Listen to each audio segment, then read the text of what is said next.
Hey guys, check it out. 25 years old, still kicking. Even wearing off some of the logos here. Why? Because I done worn so many hoodies over this thing, it's hard to tell. You can even see the stain right here where I had my rain fly over this thing. I don't know how many tournaments I fished in this hat. I don't know how many bass I've caught in this hat. I do know I caught my largest bass in this hat, which is 9.2. So I knew I was wearing this that day. And I caught that off a Bill dance class rod. Imagine that. But don't tell me you guys ain't got a special hat that you like to wear fishing sometimes. Is this a lucky hat? Nah, I don't believe in stuff like that. But it is very comfortable and it's been with me for a long time. And I just love wearing it, especially in the summertime. It's a very lightweight hat and I don't sweat near as bad and getting the armpits and stuff like that. Kind of smelling like it. Never mind. You guys ready to run and gun? It's time for blast off. Let's go.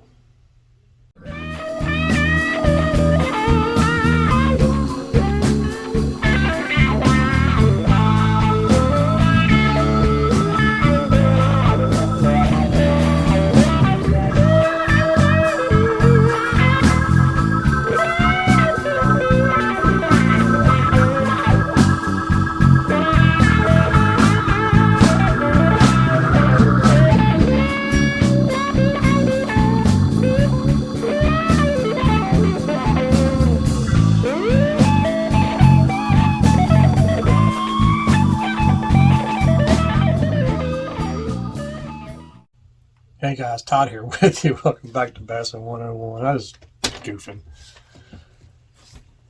Man, fish and tackle in the industry and everything that's out there. What have we done? You know, everybody has to start over again. Everybody. I don't care who you are. I don't care if you're a pro. Everybody's got to start over again. That's just the way it is. You accumulate so much stuff. I mean, it's not junk. It's all of it will catch fish.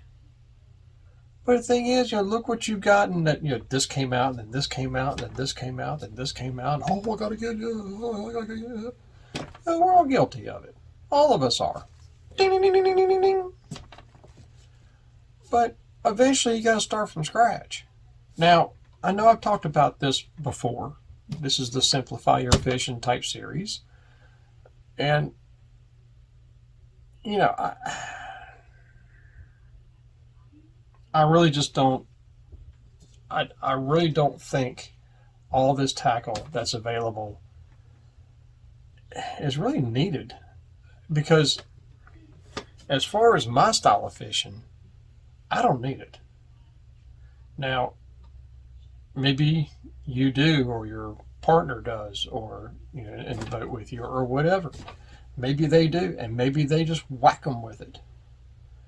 But things come out that's new, and everybody's catching fish off of it, and within a year or two, it just fades away. Like the whopper plopper, things like that. And everybody's like, well, man, they just don't hit them like you used to. Well, if everybody else is throwing it, what's the point? I tell you what the point is. The point is, don't give up on it. Hold on to it. If you've got a certain lure, let's take the whopper plopper for instance. I can't catch a cold on the thing, okay? So I don't throw them. But if you catch them, and all of a sudden there's a lull, you don't catch them on that plug for a long time. That's a confidence game after that. Do you want to keep that in your arsenal as a backup? Do you want to keep it hanging on a rack on the wall with your other whopper ploppers or whatever? Just a couple of years down the road, when everybody quits throwing them, maybe you could throw them again. That's something you got to decide for yourself. But don't ever just, if you're catching fish on something, and all of a sudden everybody else starts throwing it too, and you know the game. Don't give up on it. Just set it aside.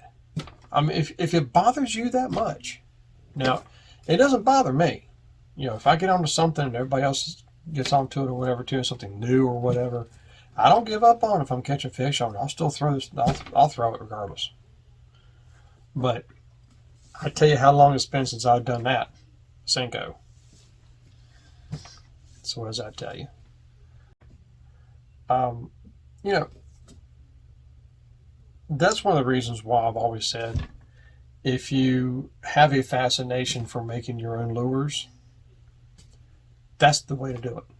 Because if you make your own lures, your own colors, your own styles, even if you're somebody like me who kind of like designs your own stuff, kind of designs things a little bit different, or maybe things have been made in 30 or 40, 50 years, and you're making them, you guarantee bass ain't seen them.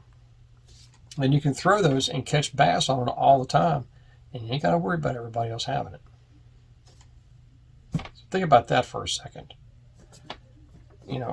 Kind of a short snippet here. I didn't want to get too involved in the conversation with this because, again, it's like I said, it's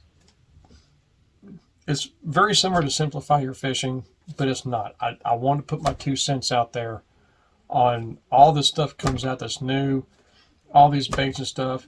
I'll be honest with you. I go here where I live. We have a Sportsman's Warehouse. I don't buy things there anymore. I actually cashed in all of my points and everything. Made it, bought stuff in the store just to clean my points out, and I don't even plan on going back because there's just nothing there I need. I get everything else off, line or whatever off anywhere else online. Just get shipped to the house, or go to Walmart and get it or whatever.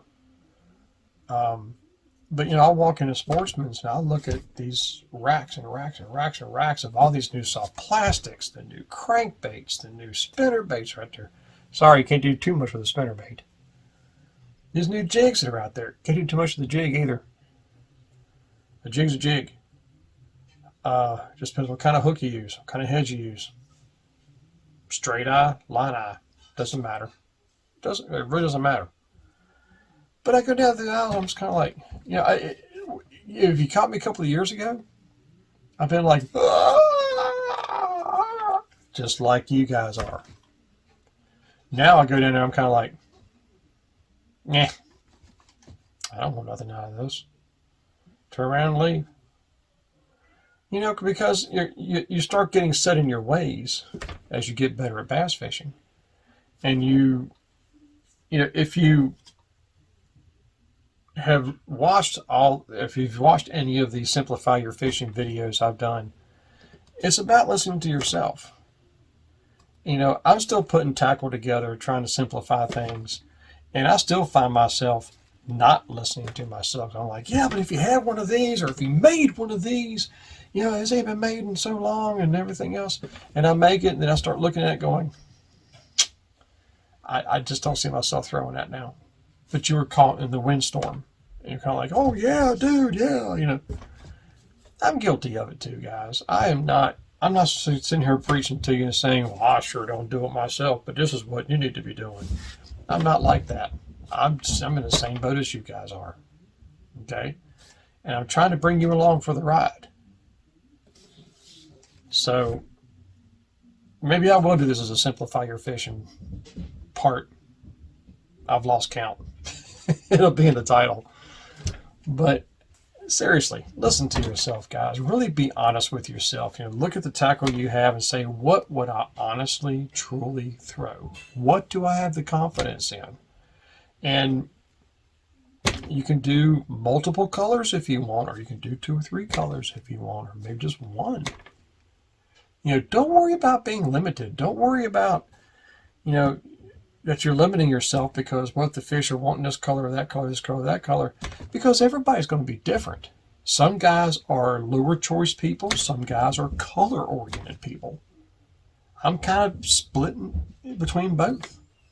So don't let that bother you too bad, guys. This is a long walk. This is, if you think that you're going to simplify your tackle in a year, good luck. And if you're not on the water, experiment this stuff, really good luck. Because it's like that one video I posted, the worst thing that can happen is time off of the water. Because then your mind starts going. Revert back to that one and watch it. Because it's definitely an eye-opener. So that's all I have for this, guys. I just wanted to kind of remind you that there's, old team billions of tackle out there. There's billions of tackle out there. Not everybody can throw it at one time. Not everybody can keep it in one boat or one house or one storage unit. I know some guys actually have storage units for their fishing tackle. That's a lot of tackle. Almost as much as what I got back here. Actually, this has been thinned out, if you can tell. I've actually thinned this out. This is another video down the road, too. Anyway, I hope this kind of helps you out a little bit, gets you to keep on thinking. I didn't want to get you guys off track. I still want to get you thinking about simplifying your tackle because, we can accumulate stuff too quick if we're not careful. I'm still guilty of that myself. So I'm trying to really lock the hammer down and trying to figure out what's going on here so I can get my tackle situated. And again, like I said, I'm going to bring you along for the ride because that's how everybody learns. I can learn off you guys. You can learn off me or vice versa, whichever. Doesn't matter. You can learn off your buddy. Always keep your eyes and ears open, guys. Always. Don't shut your mind to what's going on because you can't throw everything you got and you can't keep everything you got at one time because if you ain't throwing it, why are you keeping it? Well, in case I hit that one situation, I guarantee you the odds of getting hit by lightning are better than that. Anyway, that's all I got, guys. So I hope this helps you out a little bit. So until next time I see you guys, may the Father bless you, keep in Yeshua's name. And as always, fish on.